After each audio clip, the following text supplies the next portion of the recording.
All right, Pat, you dragged me out in the middle of nowhere on my day off. What are we doing?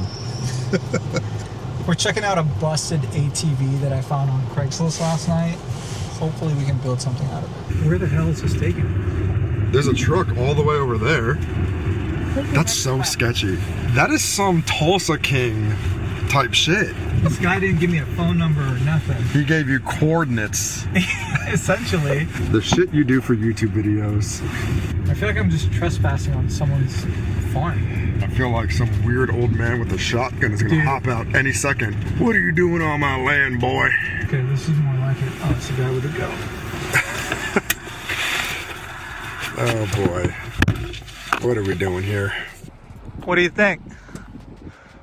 I see the potential, for sure. I saw you pull from this, I'm like, they don't look like tires. If I don't see a pickup truck show up, I'm like, trust me. well, I guess they're just kicking tires. It might be a tight squeeze, but I think it can work. This is one of those deals where somebody's going to fix it to go back the way it was. It was like, well, it could cost you $50, No, or it could cost you $500. That is crazy. Except the e-brake. It just barely fit in there. Just barely. Dude, that was awesome. I got a glimpse of my future life. Right, and we were just talking about it.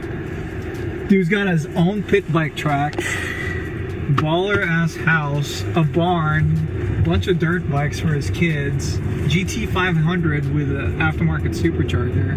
I guess you could say you got it, huh?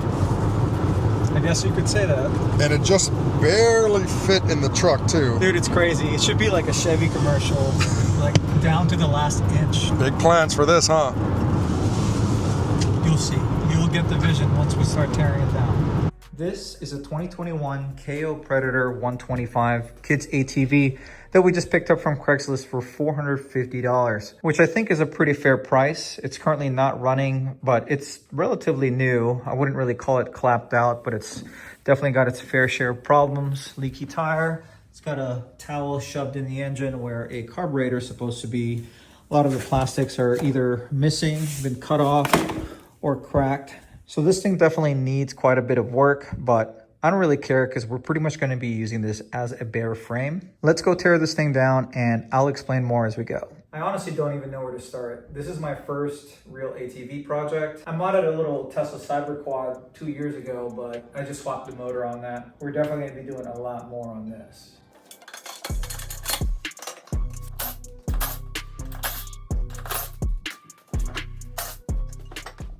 Wow, these are the tiniest little brake rotors I've ever seen.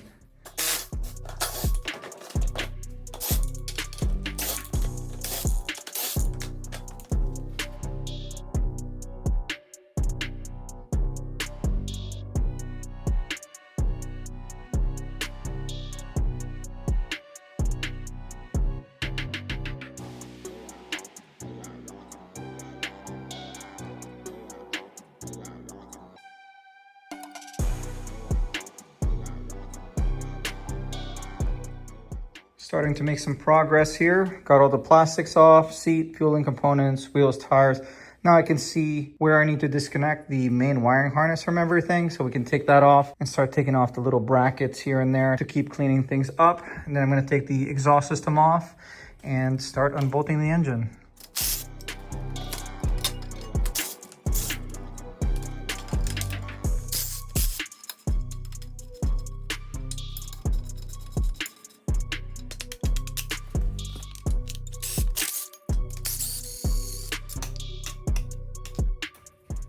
Finally. I am probably just gonna throw a new chain on here though, because like this one seems pretty seized.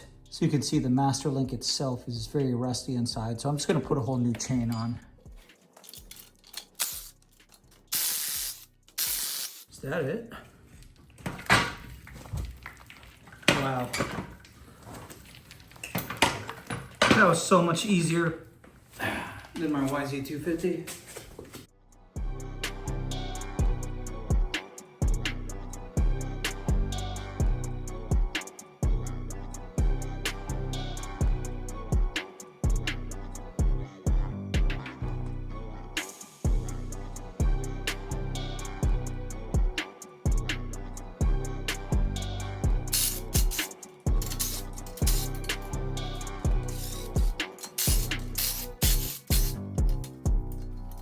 Now that we got this thing fully stripped down to bare frame minus suspension and brakes, next thing I want to focus on is replacing the stock suspension with slightly stiffer and shorter shocks for the front. Since this is a kid's ATV, the current suspension does squat pretty easily with me being 180 pounds. I'm going to be replacing these 265s with some 240 millimeter shocks with a higher spring rate. This should drop the front end about an inch or so and also make it so it doesn't squat so easily under braking.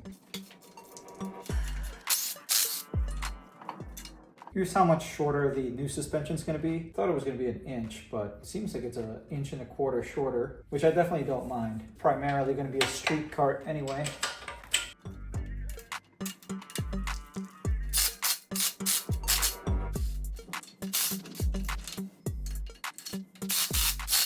Oh yeah, you can see the upper control arms are completely level now. They used to be pointed down some.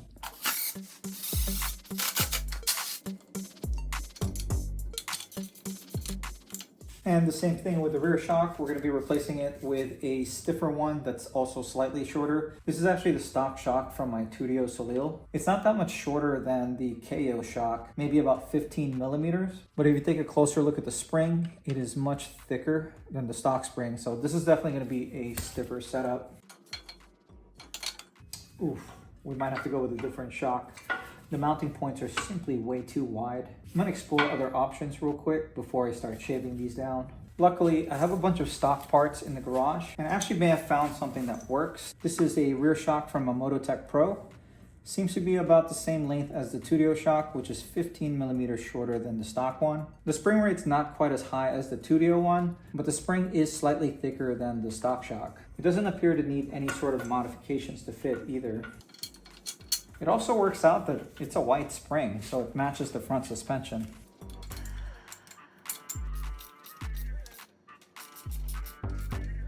I'm going to tighten up this preload though.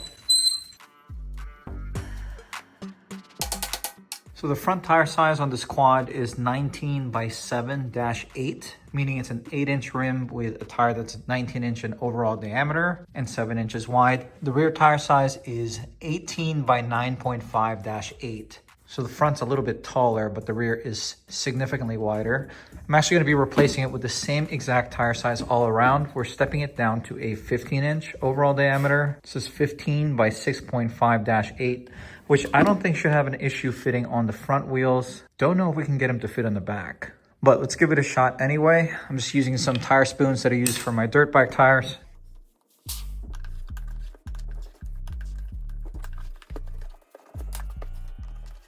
This is also my first time replacing a tire on an ATV wheel. Hopefully I can do this by hand. I have replaced car tires before on a machine like 15 years ago.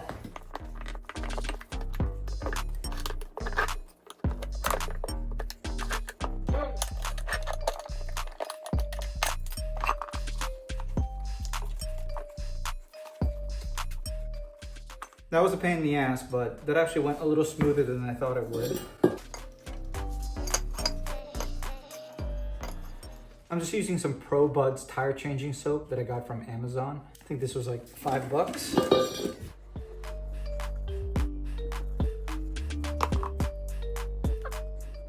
Got a little excited there.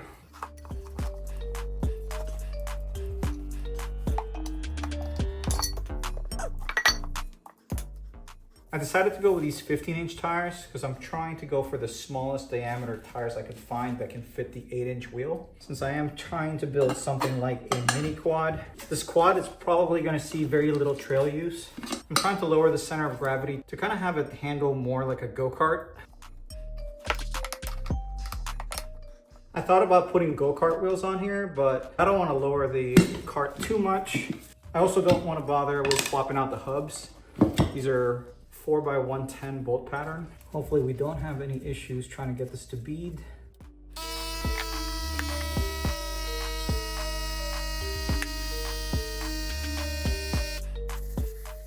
Now that we know the tire is fully seated on both sides, I'm going to reinstall the valve stem core and have it reinflated to 20 psi.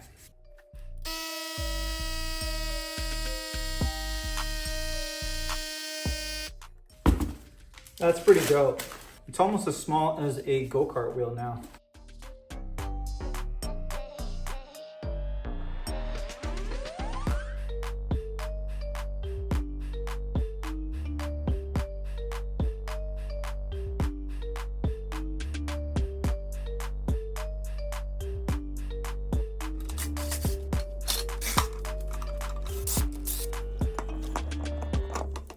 I just realized that you can mount these things inside out because it is just completely flat on both sides. That is gonna look so much wider. And the valve stem's still easy to access.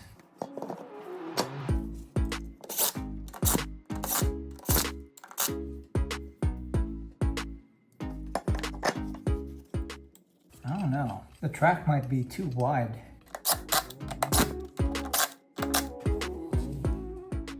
Do I want it this wide? Not gonna lie, it's starting to look pretty dope though. I decided to just flip them back to the way they're supposed to be because I just don't want to make too many changes with geometry and affect the handling too much before we take this out for the first time. I also don't want to add too much load on the wheel bearings. Now the rear is what I'm truly concerned about. Since we're pretty much going 3 inches narrower with a tire size, I don't know if we can stretch that tire without using something like a cheetah blaster, which I obviously don't have at home.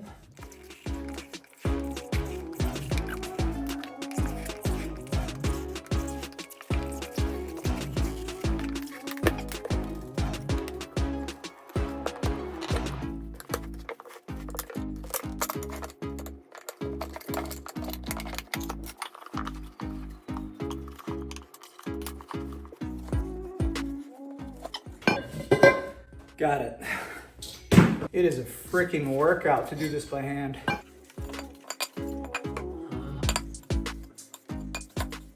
I don't know, guys.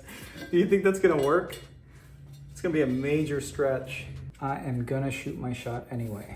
I'm trying to get this cart done before the weekend because there is a major snowstorm coming into Virginia this Saturday, and I think till Monday. It's very rare for us to get 20 inches of snow, so it would be fun to have a quad to mess around in. All I have here are dirt bikes. I do have a Razor cart that I set up for snow, but that's in storage right now and I just don't feel like getting it. It's also gas powered, so my neighbor is kind of anal about that type of stuff.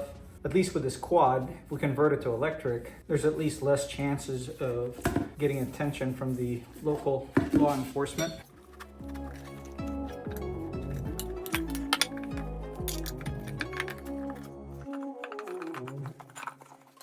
I think this one might have to be a fail. Before we continue, if you're enjoying today's video, do me a favor and hit that like button. And if you like this kind of content, want to keep up with this quad or any of my other projects, make sure you subscribe to this channel and turn your bell notification on. And just to be completely transparent, I gave up on mounting the rear tires and I just dropped them off at my local shop. They said that they're gonna give it a shot. So we'll see how that turns out. Hopefully they're able to get it done before the weekend. But for the meantime, let's go check out the powertrain that we're using for this mini quad.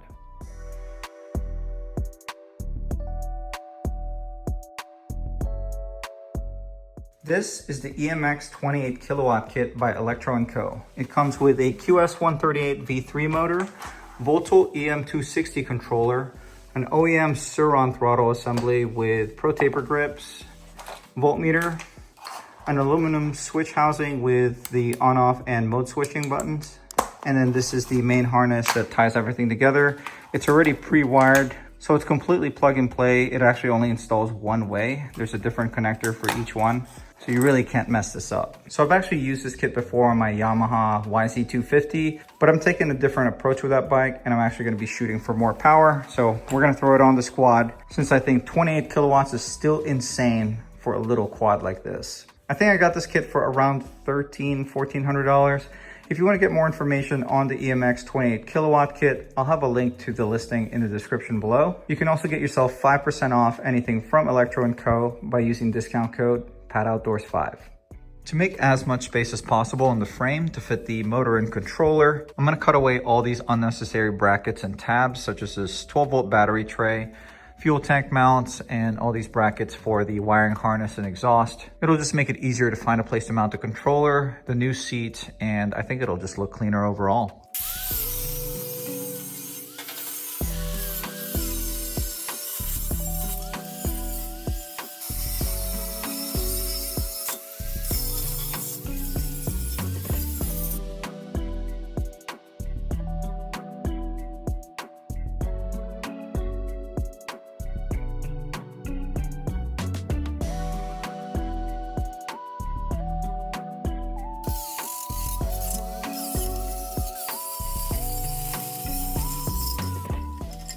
here's how it looks like with the frame all trimmed down. I'm gonna clean this up some more and we're gonna paint this. We're not gonna leave it bare metal, obviously.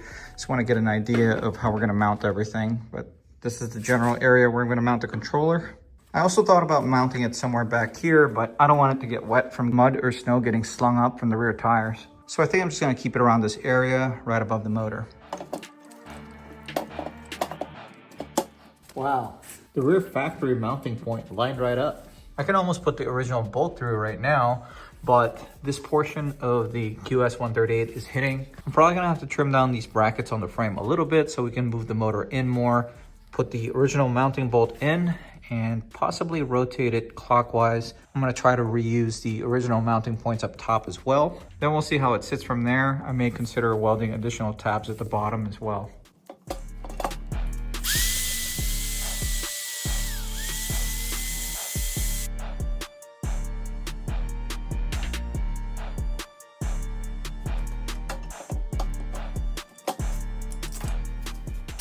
Wow, that was a perfect fit. And here's a closer look at how it's sitting in there. I shaved off just enough material from this bracket to get the motor to fully sit in and reuse the original engine bolt. This at least gets the motor in the position we want it, so I can start working on the chain alignment. I'm gonna have my buddy Tim, he's a fabricator, help me with making some motor mounts down here, potentially up here as well for the top two mounting points. Since this motor makes a ton of torque, I wanna make sure it's not gonna go anywhere, but this is exactly where we're gonna have the motor positioned. So let's start working on the chain alignment. Looking closely from the top side, it looks like the front sprocket is outward more. So we're gonna have to move the rear sprocket in the same fashion. That should get the chain to be perfectly aligned front to back. And then I may trim down this chain slide over here to get the chain to sit in there. So I'm not really sure if the chain's even gonna touch that at all, since the front and rear sprockets might line up just right that it might not even touch it at all.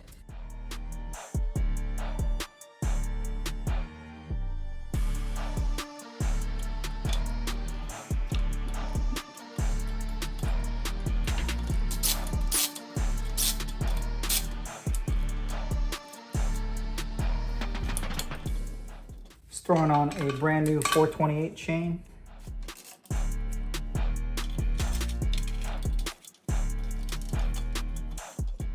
And we're definitely gonna have to take a few links off. I ended up just putting 2 washers behind each bolt and bringing the rear sprocket out about 1/8 of an inch. Chain alignment wise, looking pretty good.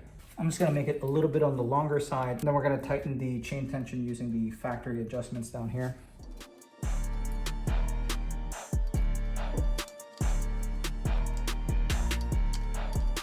Took off a few links.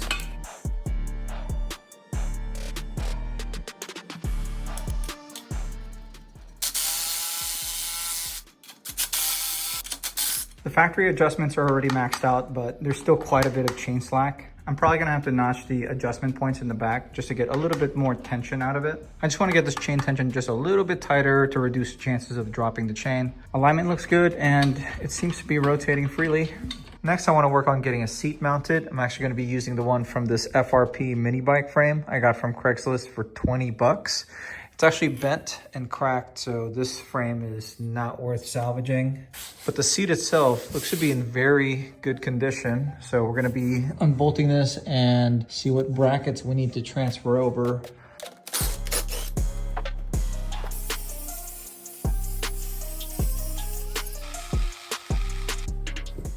The FRP seat isn't exactly flat on the bottom side. Luckily, the bend kind of follows the bend of the Kayo frame, but it's still a little bit off. And unfortunately, the rear mounting point from the FRP frame is just too narrow, so we're gonna have to figure something else out. I did find a piece of metal that fits nice and snug on the front hooks of the seat though, which I might be using as a front seat mount. And I'm gonna bolt that directly on the original seat brackets too. That should actually keep the front up so the back sits level with the frame.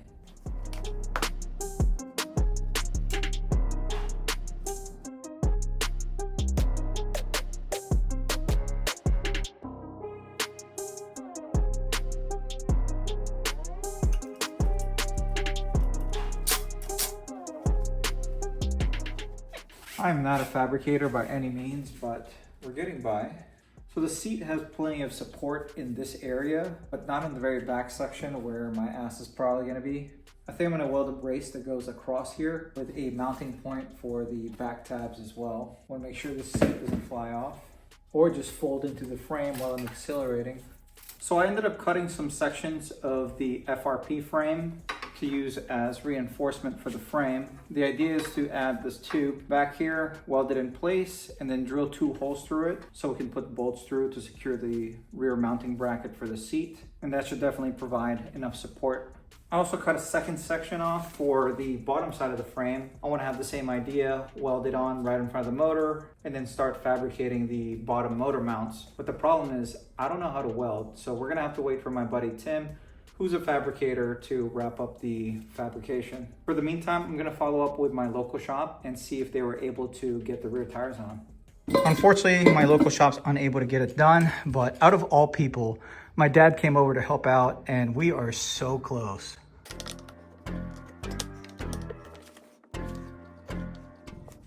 Wow. Man, thank you so much, Dad. I can't believe we got that done. All right, now let's see if this thing's gonna inflate.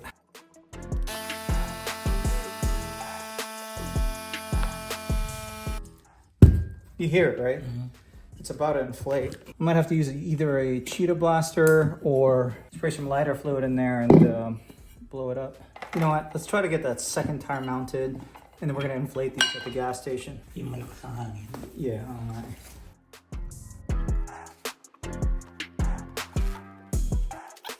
I think the trick is for my knee to push the sidewall into the drop center while you keep the top of the sidewall up like that.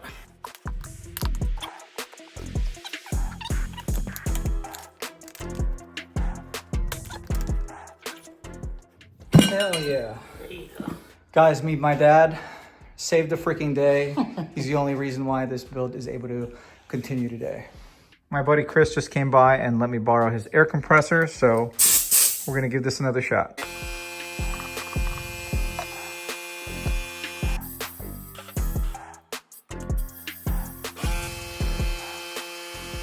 All right, looks like I'm gonna be doing this with brake clean now. I'm gonna keep a fire extinguisher handy, just in case.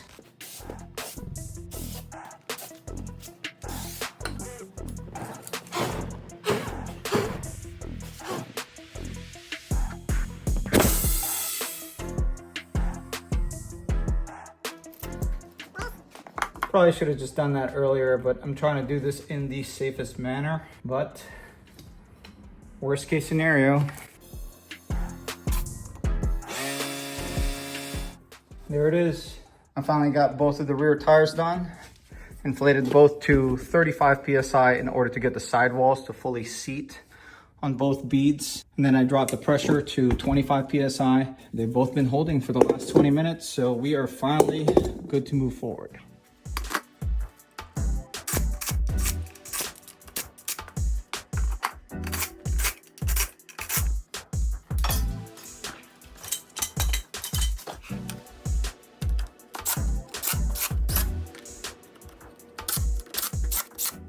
Yeah, it's definitely starting to look like it's coming together now that we got it on the ground. Finish up the wheels, tires, and suspension.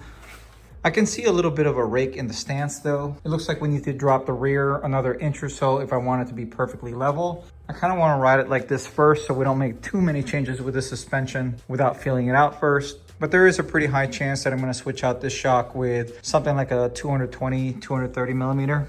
I trimmed down the plates for the foot area on both sides, just so it sits within the frame rather than overhang all around. I think it looks a lot cleaner this way. Next thing I want to work on are the electronics, get the controller mounted, throttle, get everything wired up.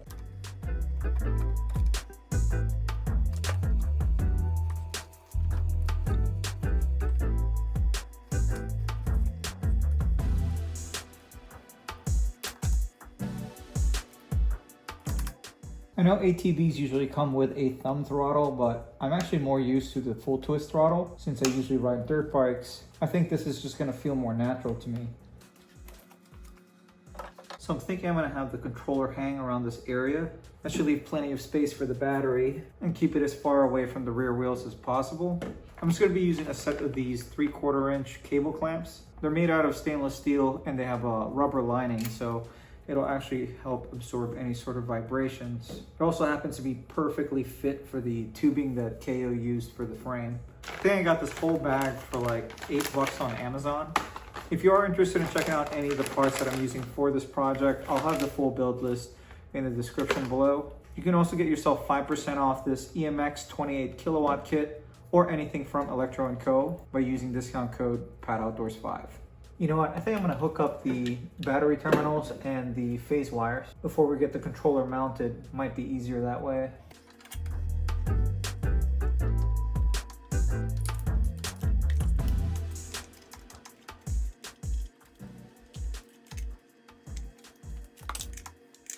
The Voltal EM260 controller is actually super easy to install, at least how they have it configured. So this is going to connect to your battery, positive and negative. Red wire to the main harness is the signal wire, and then just the 3 phase wires, green, blue, and yellow. Now I left these relatively loose just so we can reorient the cables so there's no tension after we have the controller mounted, but it is very important to have these tightened. You don't want these coming loose and grounding on each other. Then this connector is for the hall sensor on the motor, which is this one. And then the rest of the harness are for the on-off switch, mode switching button, Sur-on throttle, and the voltmeter. Electro has it so all the connectors are different, so there's only one way to install this.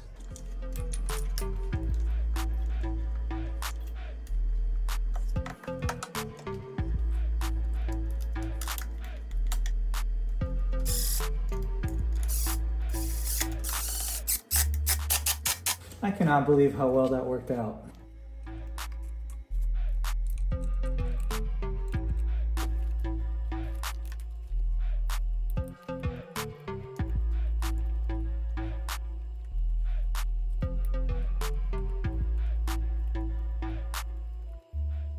That's the only thing about having a bare open frame like this, is you don't really have a lot of places to hide the wiring. I might make some sort of plastic enclosure up here just to clean up the controller and wiring area in front of the seat.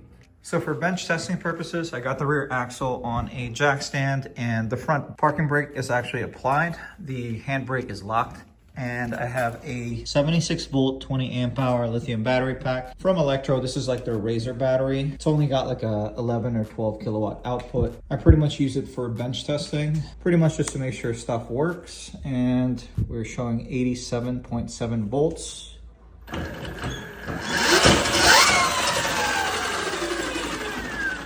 Looking good. All right, lowest power setting.